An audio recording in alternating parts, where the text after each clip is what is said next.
ঐশীর কাকা জাহাজে কাজ করার সুবাদে যখনই বাড়ি ফেরেন, তার ঝুলিতে থাকে অজস্র গল্প। আটলান্টিকের নীল জলরাশি থেকে শুরু করে প্রশান্ত মহাসাগরের গভীরে লুকিয়ে থাকা রহস্য, সবকিছুই তিনি যেন নিজের চোখে দেখেছেন।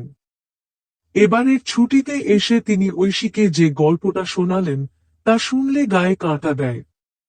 সেবার আমাদের জাহাজ এমভি স্বর্ণদ্বীপ সিঙ্গাপুর থেকে রওনা দিয়েছিল ব্রাজিলের এক বন্দরের দিকে। কাকা বলতে শুরু করলেন। তার চোখের দৃষ্টি তখন সুদূরে, যেন তিনি আবার সেই সমুদ্রের বুকেই ফিরে গেছেন। যাত্রা শুরুর প্রথম কয়েকটা দিন বেশ ভালোই কাটছিল।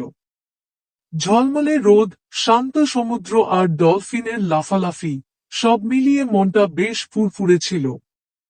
কিন্তু গোলমালটা শুরু হলো ভারত মহাসাগর পেরিয়ে আমরা যখন কুখ্যাত ডেভিলস সি বা শয়তানের সাগরের কাছাকাছি পৌঁছালাম। ওই এলাকাটাকে নিয়ে নাবিকদের মধ্যে অনেক পুরনো কিংবদন্তি প্রচলিত আছে। শোনা যায় ওখানে নাকি মাঝে মাঝেই অদ্ভুত ঘটনা ঘটে।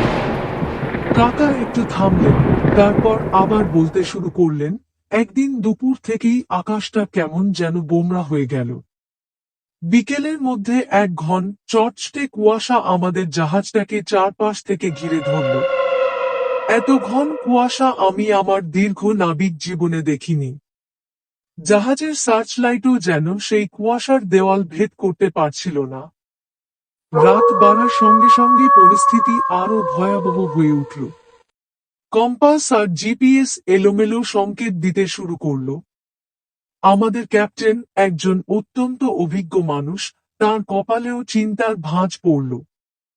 আমরা সবাই তখন জাহাজের ডেকে দাঁড়িয়ে নিস্তব্ধ হয়ে শুধু কুয়াশার দিকে তাকিয়ে আছি। হঠাৎ করেই আমাদের জাহাজের ইঞ্জিন বন্ধ হয়ে গেল।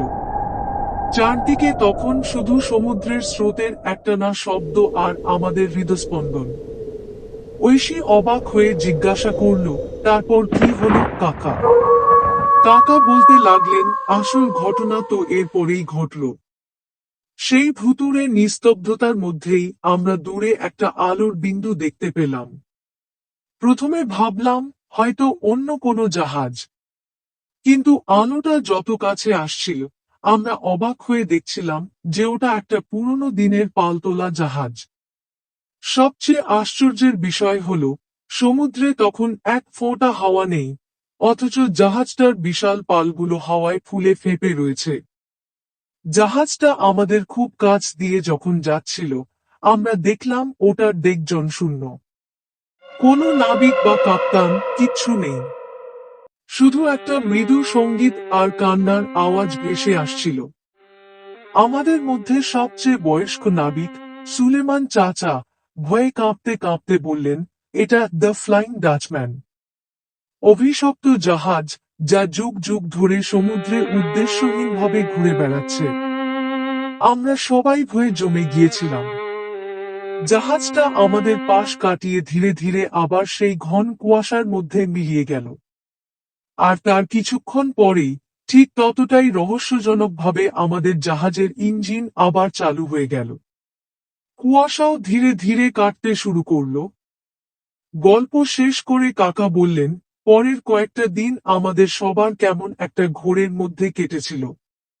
আমরা কি সত্যিই কোনো ভুতুড়ে জাহাজ দেখেছিলাম, নাকি ওই ঘন কুয়াশা আর বিচ্ছিন্ন যোগাযোগ ব্যবস্থা আমাদের মনের ভুল ছিল, তা আজও এক রহস্য।